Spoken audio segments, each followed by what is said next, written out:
Hello, my name is Finn O'Rourke, and today I'm tracking sand tiger sharks, or Carcharias taurus, here on Long Island. So, a little bit of an introduction. This summer, me and Gregory Metzger tracked 4 sand tiger sharks off the coast of Long Island using the Pop-Up Satellite Archival Tags, or PSATs. PSATs are electronic devices used to track marine mammals, and their function is to collect data on movement, depth, temperature, and light over extended periods of time. How they work is they attach to the shark, record data, and later transmit it via satellite when the tag breaches the surface of the water or pops off the animal. Quick background on the shark. Sand tigers can get up to 10 feet, 350 pounds. The ones that we tracked in the study were about 8 feet and ranging from 200 to 250 pounds. A special trait of the animal is that they can gulp air to regulate buoyancy through the water column. This allows them to stay very close to the bottom of the ocean, using it to catch smaller fish, or they can go into the medium section of the water column and prey on big pods such as bunker, bluefish, which were all used throughout the capture of the sand tiger sharks. And dogfish are usually found on the bottom, which sand tiger sharks also like to hang out with. All of these fish that I just talked about were found local to Long Island, which the sand tiger feeds off of. So why should we track this shark?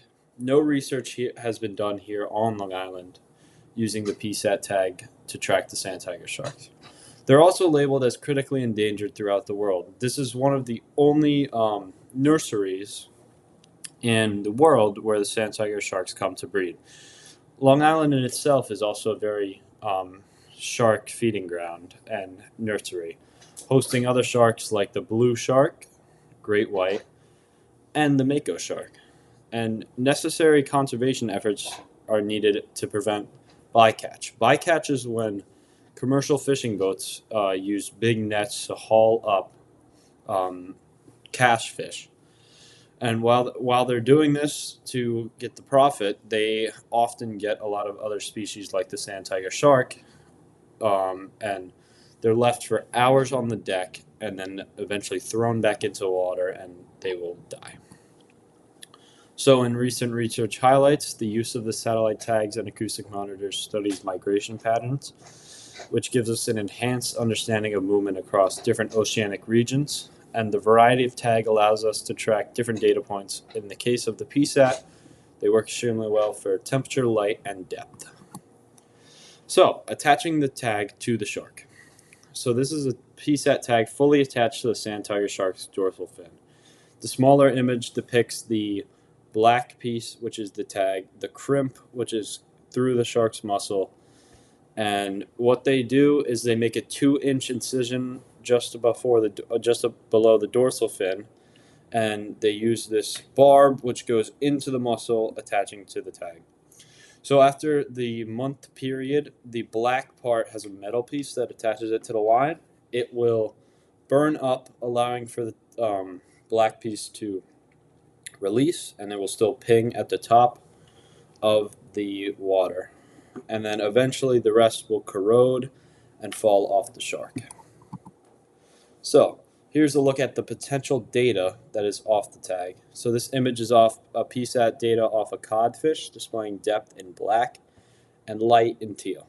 So as you can see on October 2nd, there's a very clear, when the codfish dives deeper, there's less light.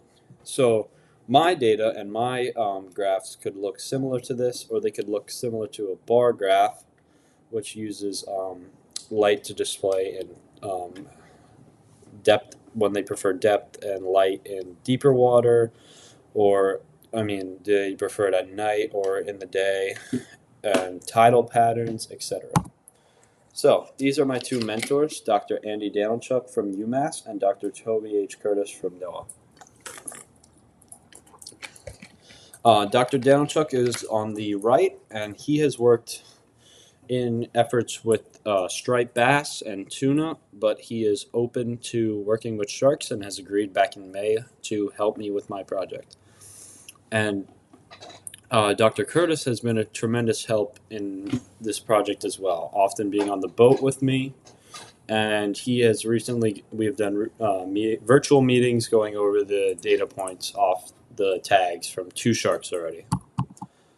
So here's a timeline on what the future brings. So my meeting with Dr. Curtis on September 18th, we went over the PSAT data.